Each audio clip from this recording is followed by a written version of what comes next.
চ্যাপ্টারটার নাম হলো আমাদের রাসায়নিক বিজ্ঞানের প্রাথমিক ধারণা বা some basic concept of chemistry. তাহলে এই চ্যাপ্টারটা থেকে আমাদেরকে বোঝাচ্ছে যে বেসিক কনসেপ্ট, যে বেসিক কনসেপ্ট, কার বেসিক কনসেপ্ট, আমাদের কেমিস্ট্রির বেসিক কনসেপ্ট আমাদেরকে এই চ্যাপ্টারের মধ্যে পড়াবে। বুঝে গেল? তাহলে ফার্স্ট আমাদেরকে জানতে হবে যে বেসিক কনসেপ্টগুলো কি। যে বেসিক কনসেপ্ট গুলো তোমরা হয়তো ক্লাস 7, 8, 9, 10 এইভাবে তোমরা পড়ে এসেছো কোথাও না কোথাও।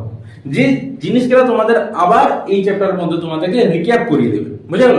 যদি কোনো স্টুডেন্ট না জানা থাকে সেই বেসিক টার্মগুলো এই চ্যাপ্টারের মধ্যে তোমরা জানতে পারবে। বুঝে গেল? যেমন তোমরা যে কোনো জিনিস যখন পড়বে তখন তার বেসিক জিনিস তোমাদেরকে জানতেই হবে। যেমন কারো নাম তোমরা লিখতে যাও, তো তুমি নাম যখন লিখতে যাবে তখন আগে তো তোমাদের অ্যালফাবেট বা স্বর্ণবর্ণ বা ওয়াকফ এগুলো তো তোমাদেরকে জানতে হবে। তো এই বেসিক জিনিসগুলো তো জানতে হবে, তবে তো তুমি কারো নাম লিখতে